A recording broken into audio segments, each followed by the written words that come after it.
All right, everyone, welcome back for another deep dive. Oh, I love these. Me too.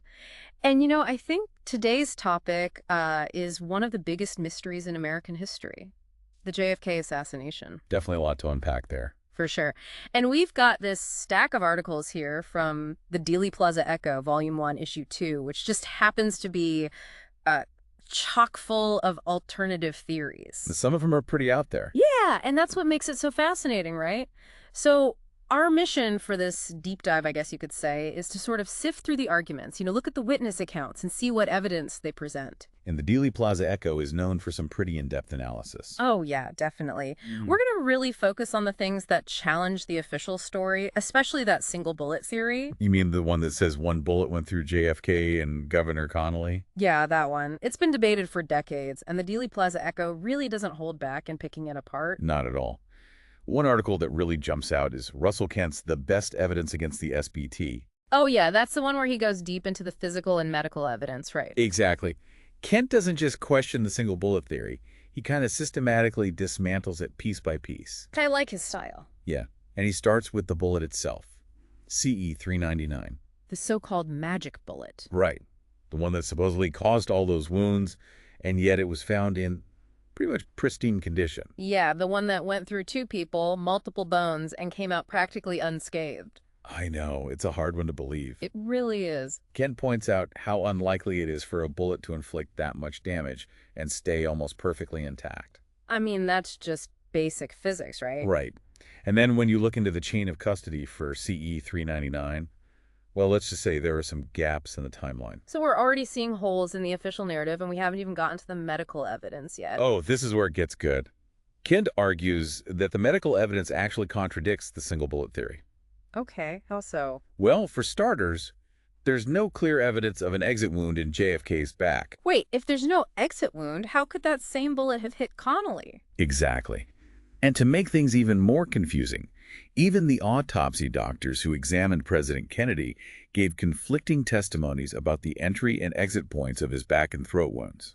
You're telling me that even the official autopsy results are unclear? It's pretty shocking. You'd think something as important as the president's autopsy would be thoroughly documented, but there's a lot of ambiguity. So much for clear-cut evidence. Right. And it doesn't end there. The angle of the bullet path between JFK's back wound and Connolly's chest wound just doesn't line up with the single bullet theory. So not only is the bullet itself questionable, but the official explanation of its trajectory doesn't match the wound. Exactly. Man, the doubts are piling up. They are. And remember, we're only talking about the physical and autopsy evidence here. What about the doctors who actually treated Governor Connolly? Yeah, you would think their accounts would be crucial. They are. The Dealey Plaza Echo has some really insightful quotes from Dr. Robert Shaw, who was one of the surgeons who operated on Connolly. So this is a doctor who saw Connolly's wounds firsthand. Yes, and after reviewing the Zapruder film and CE 399, Dr. Shaw refused to support the single bullet theory. That's a big statement, especially coming from someone in his position. Right. According to the journal, Dr. Shaw said the angle and timing of the wounds didn't add up. Interesting. He said that Governor Connolly's injuries, especially the one to his wrist, weren't consistent with a single bullet traveling in a straight line from behind. Wow. So he was seeing evidence that directly contradicted the official narrative. And remember, Dr. Shaw wasn't the only doctor who treated Connolly. The Dealey Plaza Echo also talks about another doctor, Dr. Charles Gregory, who actually believed that Connolly's wrist wound was an entry wound, not an exit wound. Wait, you're saying the bullet would have had to come from the front? Exactly. And if you look at the layout of Dealey Plaza, a shot from the front wouldn't have come from the Texas School Book Depository. Yeah. So we're talking about a totally different scenario here. Yeah. And then there's this. The weight of the bullet fragments recovered from Governor Connolly's body was actually more than the amount of material missing from CE 399. Hold on. You mean there were more bullet fragments in Connolly than could have come from the magic bullet? Exactly. Meaning there had to be more than one bullet. Okay, that changes everything. And what's even crazier is that J. Lee Rankin, the Warren Commission's chief counsel, accidentally contradicted the single bullet theory himself during a recorded meeting. Wait, the guy in charge of the investigation? Yeah. He started talking about the inconsistencies with the bullet's path and then just stopped. The Dealey Plaza Echo has the transcript of this meeting. It sounds like even he was having second thoughts. It does. We're not even done with the first article. I know, right? We're swimming in evidence that challenges the single bullet theory. And we haven't even touched on the eyewitnesses, the Mexico City trip, or the grassy knoll. Oh man, I can't wait to hear what those witnesses had to say.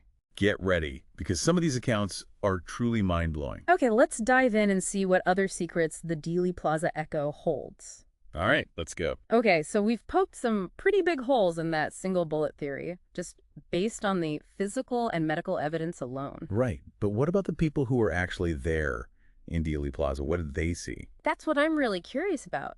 Eyewitness accounts are so powerful, you know? These are the people who are right there experiencing everything firsthand. Absolutely, and the Dealey Plaza Echo has a ton of eyewitness testimonies. It must be like stepping back in time, hearing their stories. It really is. One of the most interesting accounts comes from Charles Brem. He was actually interviewed just minutes after the shooting. Oh, wow. I think I've seen that footage. Yeah, he's visibly shaken. Understandably.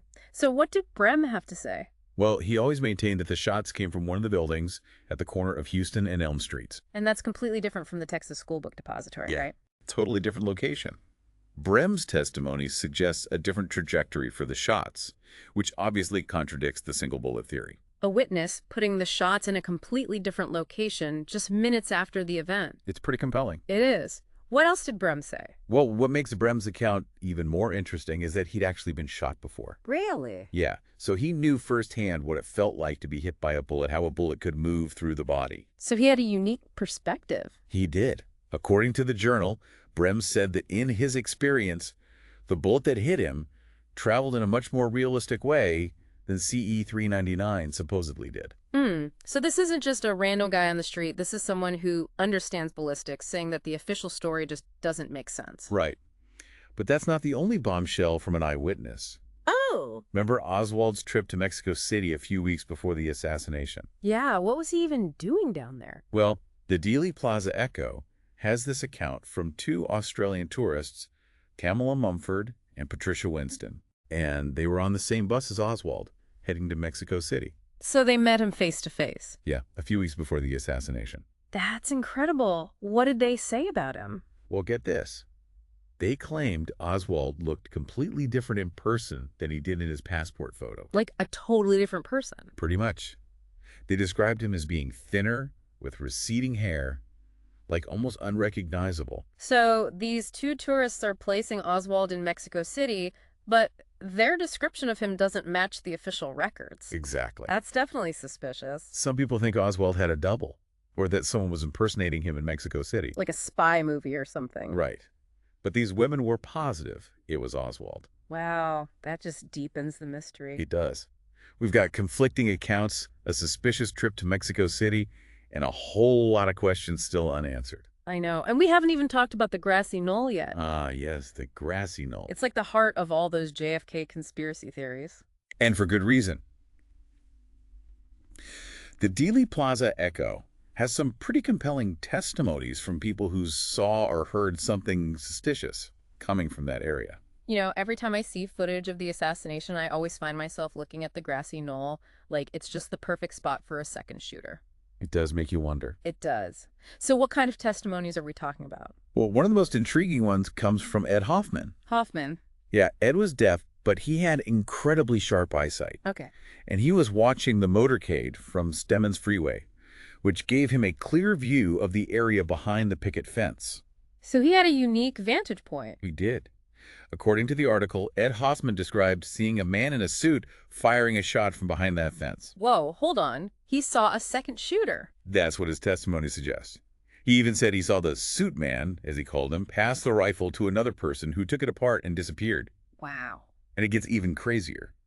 Hoffman said he saw a policeman confront this suit man after the shots were fired. What happened? He said the suit man showed the policeman something, maybe some ID, and then blended back into the crowd. That's like something out of a movie. Is there any other evidence to back up Hoffman's story? There is.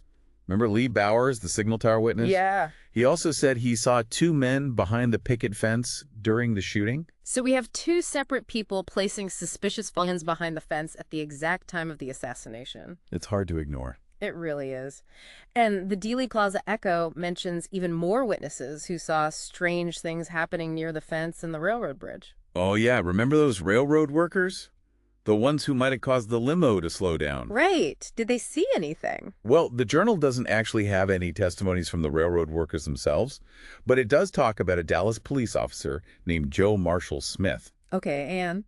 Well, Officer Smith ran into a man who claims to be a Secret Service agent near the grassy knoll. Some researchers think this could be the same suit man that Ed Hoffman saw. Wait, you're saying there might have been people impersonating Secret Service agents at the scene? It's possible. This is getting really weird. It is. And it raises a ton of questions. Why were all these suspicious people hanging around the grassy knoll? What were they doing there? I have chills. And it gets even wilder. There's another Dallas police officer, Tom G. Tilson Jr., who said he saw someone who looked a lot like Jack Ruby speeding away from the scene in a black car right after the shooting.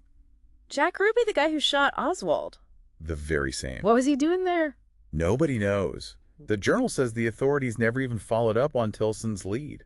So we've got a potential second shooter, people impersonating Secret Service agents, and maybe even Jack Ruby making a cameo appearance. It's like a bad dream. It is. And we're still not done with the grassy knoll. Oh no, we have to talk about the badge man figure. Oh yeah, that blurry figure in the Moorman photo. One that some people say is a policeman firing from behind the fence. The Dealey Plaza Echo has some interesting analysis of that photo. Apparently, it's been enhanced and looked at by a lot of experts, and some of them think it really does show a man in a police uniform holding a gun. So we've got eyewitness accounts, possible impersonators, a potential second shooter on film, and a whole lot of questions about the grassy knoll. Yep, it's a lot to unpack. It really is. We went from the single bullet theory to the grassy knoll, and now we're talking about people impersonating federal agents. Crazy, right? But wait, there's one thing we haven't talked about yet, something so basic but also kind of controversial. The paper bag. The paper bag. The one Oswald supposedly used to bring the rifle into the Texas school book depository. Oh yeah, what about it? I mean, isn't that pretty much a settled fact? Well, not according to the Dealey Plaza Echo. They have a two-part article called The Paper Bag That Never Was by Ian Griggs. The paper bag that never was. Okay, now I'm really intrigued. What did Griggs find? Well, right off the bat, he points out how unclear things are about the bag's discovery. The officers who supposedly found it give conflicting accounts. So there's doubt about whether the bag even existed. Yeah, and then it gets even more suspicious when you look at the witness statements. Remember Buell Wesley Frazier, Oswald's co-worker? The one who gave him a ride that morning? Yeah, he's the key witness who supposedly saw Oswald with this long, narrow package wrapped in paper. Right. But here's the thing. Frazier never actually confirmed that the bag was long enough to hold the disassembled rifle.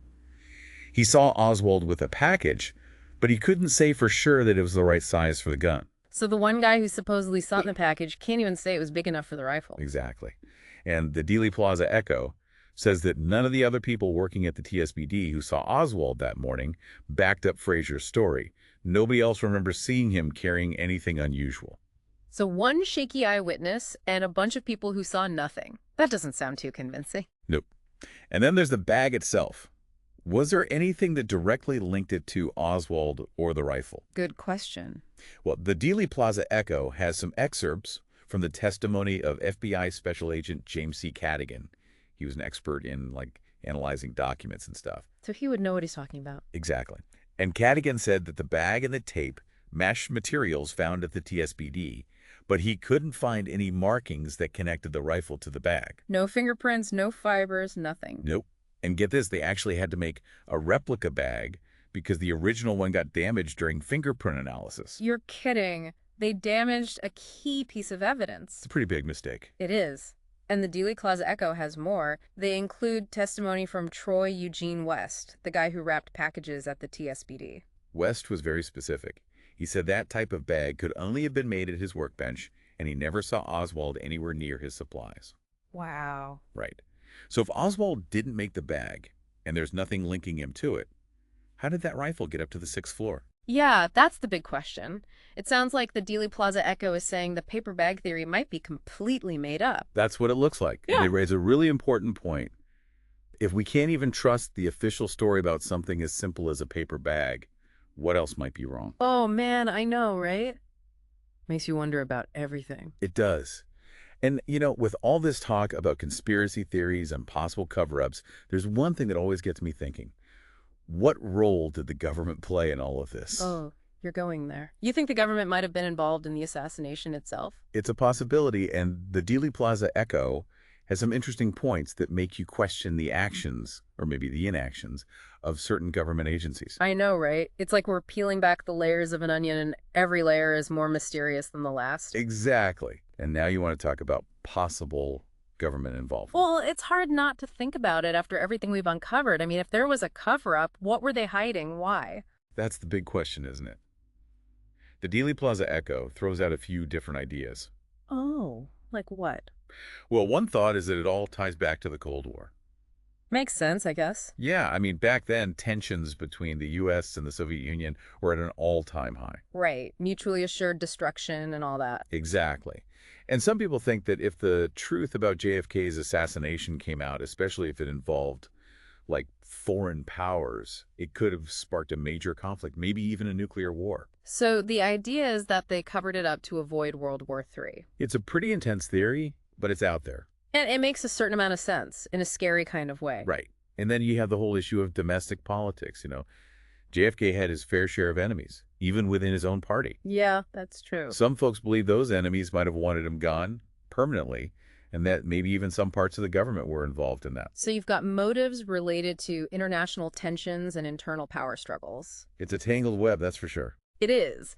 So what kind of evidence does the Dealey Plaza Echo present to support these government involvement theories?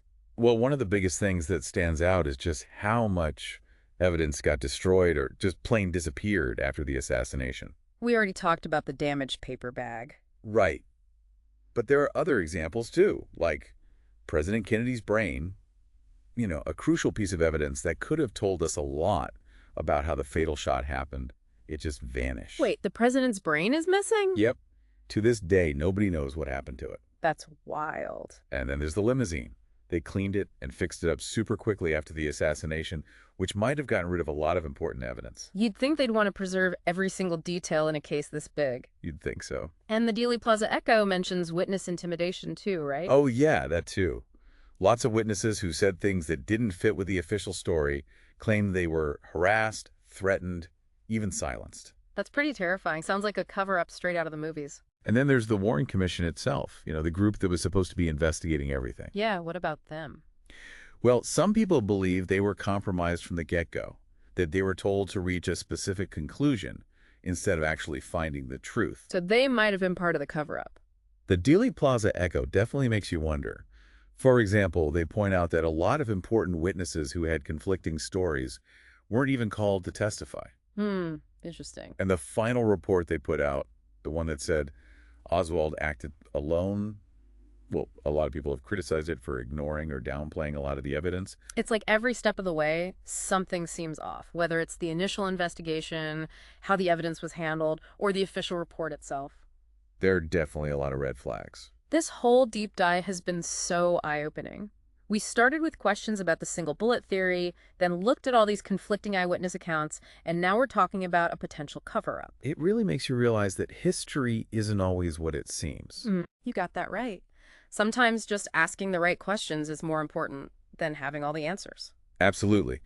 The JFK assassination might be one of those mysteries that's never fully solved, but by looking at the evidence, considering different perspectives, and questioning the official story, we can at least get closer to the truth. Couldn't agree more. This has been an incredible journey, and I gotta say, the Dealey Plaza Echo has been an amazing resource. I highly recommend it to anyone who wants to dive deeper into the JFK assassination. Oh, absolutely. It'll keep you thinking for sure. And that wraps up our deep dive into the JFK assassination. Just remember, history is not set in stone. We're constantly re-examining and reinterpreting it as we learn more. So keep those minds questioning, stay curious, and who knows what other mysteries we'll uncover together in the future. Until next time, stay curious.